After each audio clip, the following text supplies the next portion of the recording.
Hello everyone, my name is Chelsea. I am an ALT living in Tottori, Japan. That's on the west side of Japan, about 3 to 4 hours away from Osaka and Kyoto. Okay, so today I'm going to be talking about the pros and cons of my experience so far being an ALT living in Japan. I came to Japan July of this year, and it's now December, so it's been about 5 months since I've been living in Japan. But this is not my first time coming to Japan. This is my second time. So my first time, I was a study abroad student for about 5 months, and since I've been here now for 5 months, in total I've been in Japan for about 10 months, almost a year. So far, I would have to say that my experience in Japan is very positive. However, nothing's ever perfect in life, so I will explain the pros and cons. I actually have a sheet right here. I wrote down my pros and cons of my experience. First, I will do pros. Actually, no. Let's do cons. Let's do the bad first. And then I'll have the pros make me feel better. Okay? So, cons.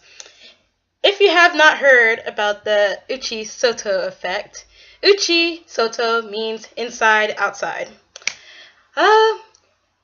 It refers to the phenomenon of when, if you're not Japanese, you are an outsider, Japanese insider.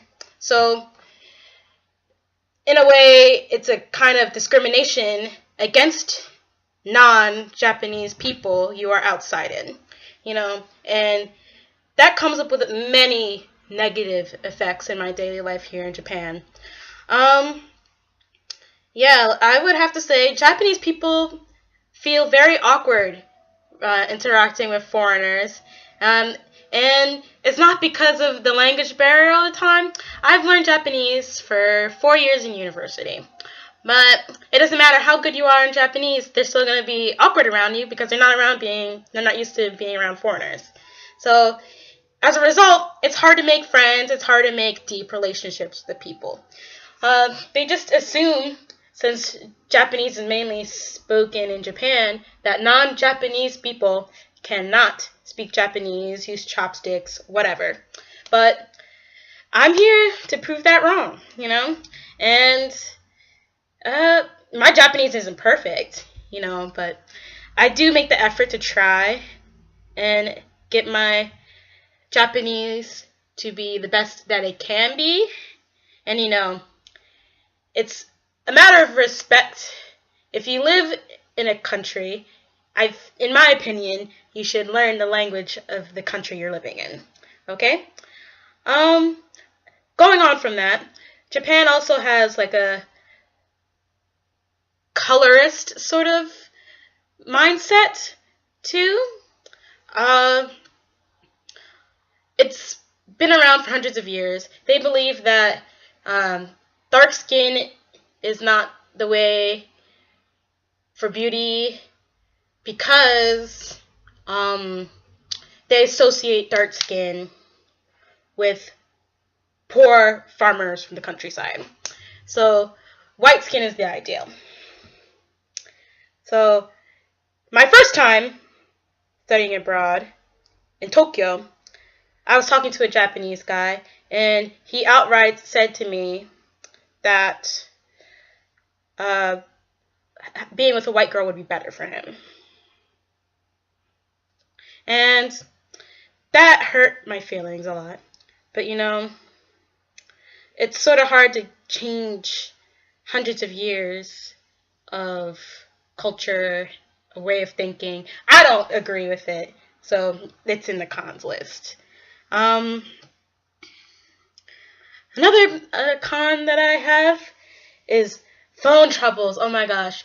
Recently, I dropped my phone while I was visiting Osaka on my way back home to where I live in Yonago, and I thought it'd be simple to just replace my phone, but it's so difficult.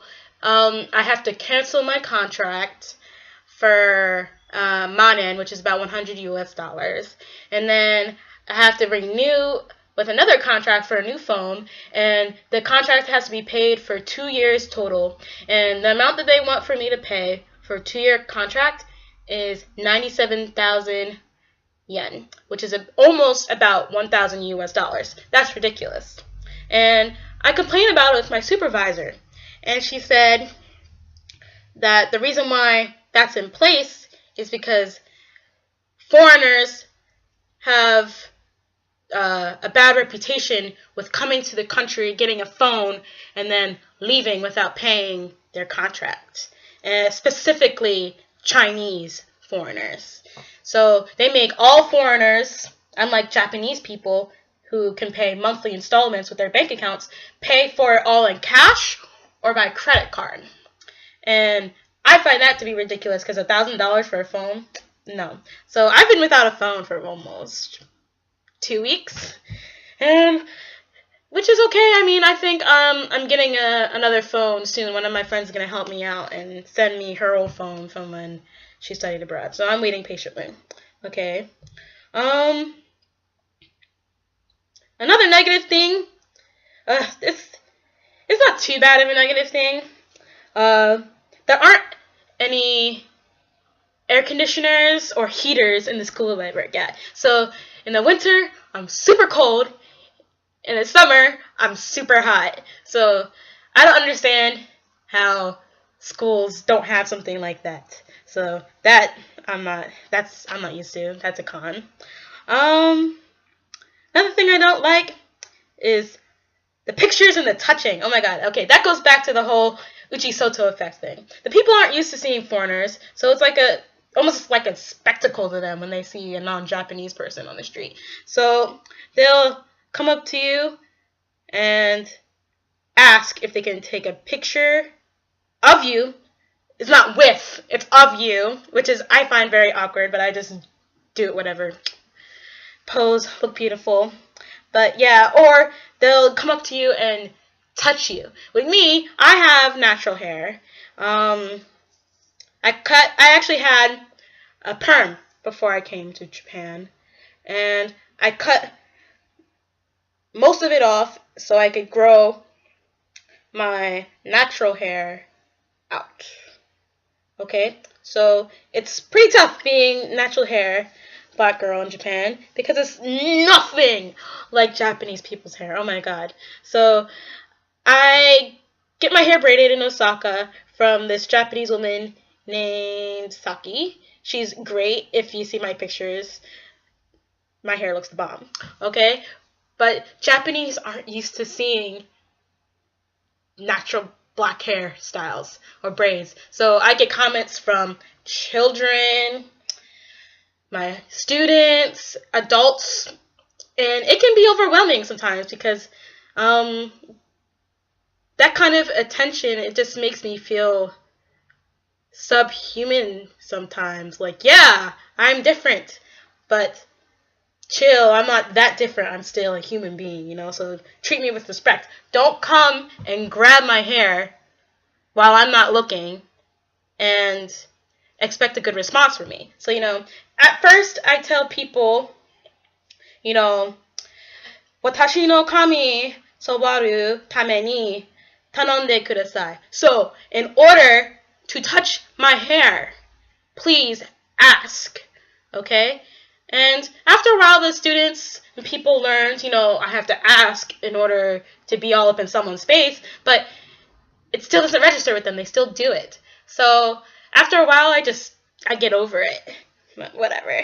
So, 2 more things on my list of cons, okay?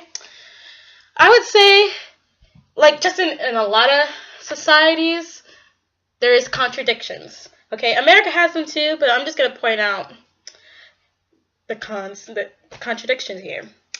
In Japanese society, it's looked down in society to have tattoos because they associate that with the Yakuza.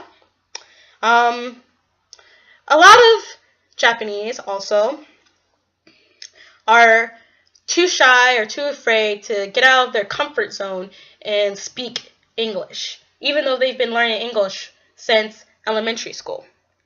But at the same time, the same people who say no tattoos allowed, or I'm not going to speak English, it's moody, it's muzukashi, it's mendokusai, they want to be more international.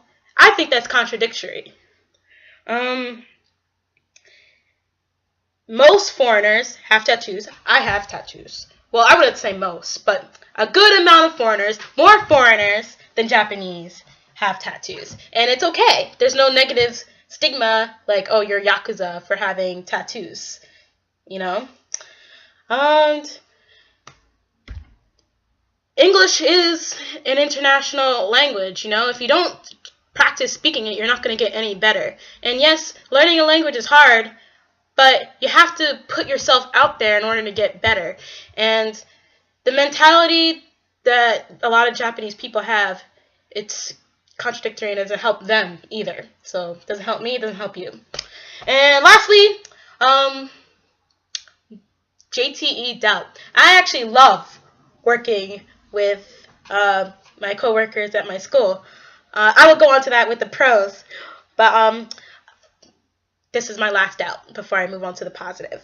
At first, my Japanese teachers of English doubted me and what I wanted to teach the children. They thought that it would be too difficult for them to understand.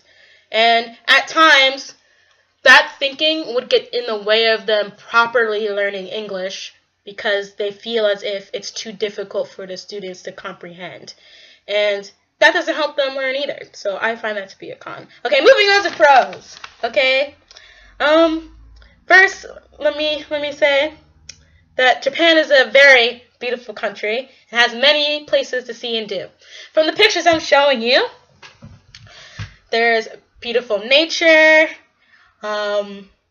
amusement parks like Universal Studios Japan. My first time coming to Japan, I did Tokyo Disney, although it's in Chiba, but whatever. Yeah, there's lots of things to do and see. There's shopping. Even in the Naka, where I live, the countryside, there's not many things to do, but there's still things to do. Like, I would go climb a mountain and see the nature, or I would have a vegetarian lunch with all my friends. You know, so JET is very good with that. They'll set you up with, like, other JETs in the area so you can have a social life because they realize you're in a new country and it's hard to make new friends in a new country. So they do a very good job with that. I'm pretty proud of AJET for doing that. Next, convenience. Japan is very convenient. The train, always on time.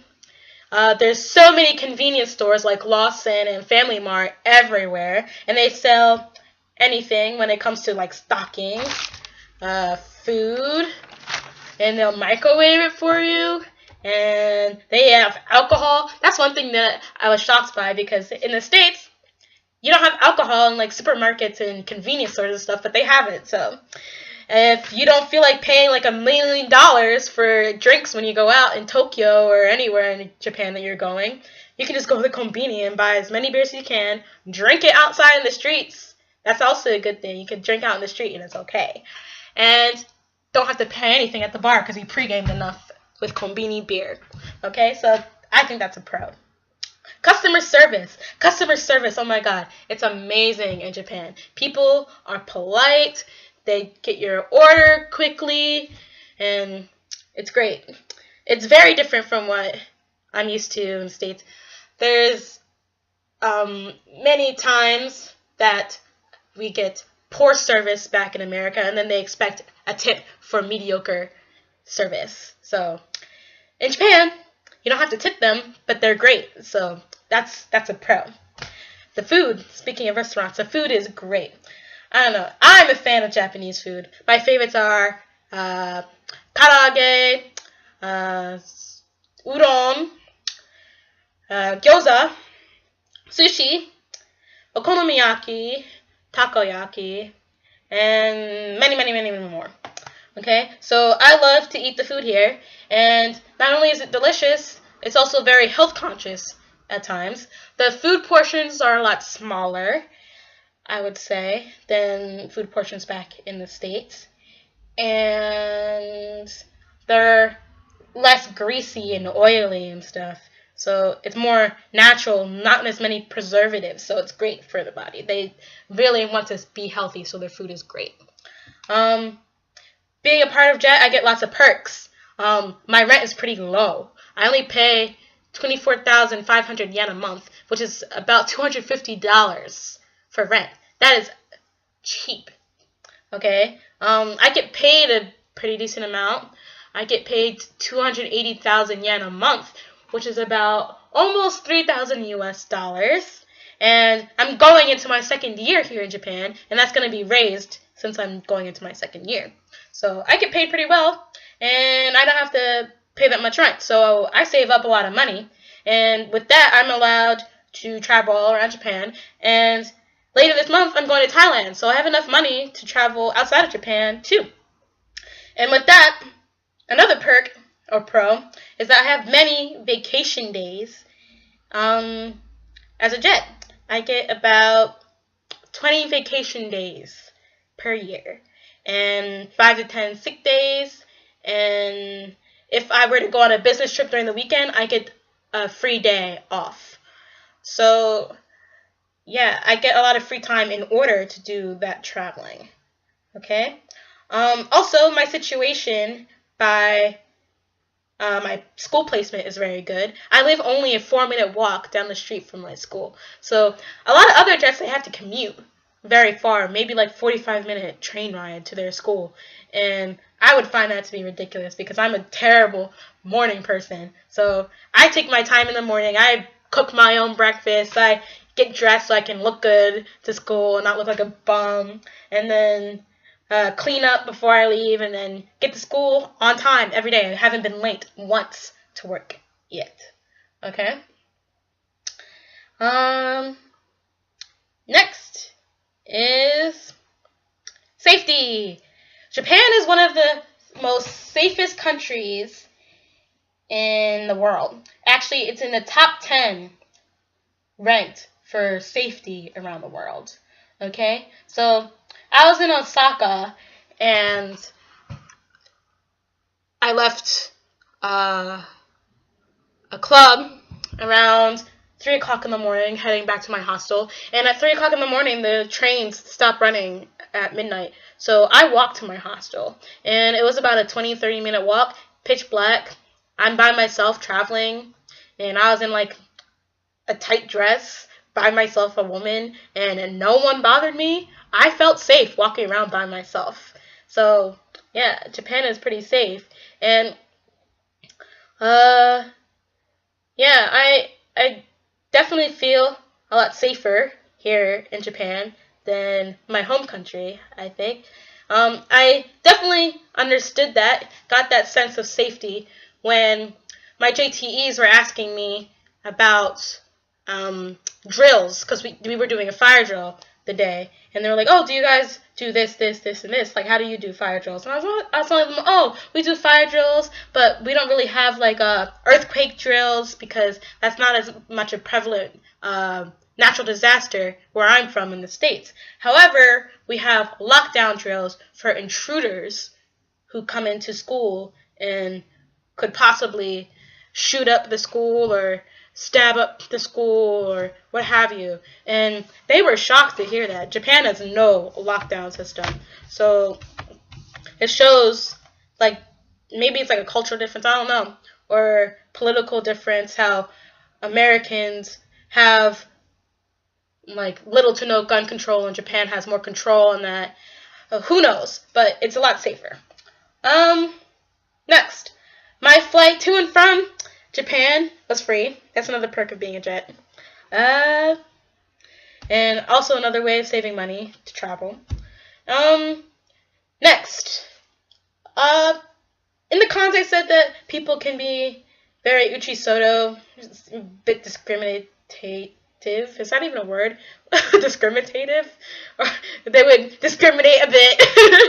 And be xenophobic. Okay, that's a better word. But there are Japanese people who are interested in different cultures. In fact, there are lots of Japanese people who come to AJET events and like to socialize and get to know foreigners. So there are people who are interested in different cultures, and yeah, and they speak English. They're studying English. They go on social media and look more into different cultures. They'll add you on Facebook. They'll ask good questions rather than the standard gaijin questions like, oh, where are you from? They ask deeper questions that shows interest. Okay?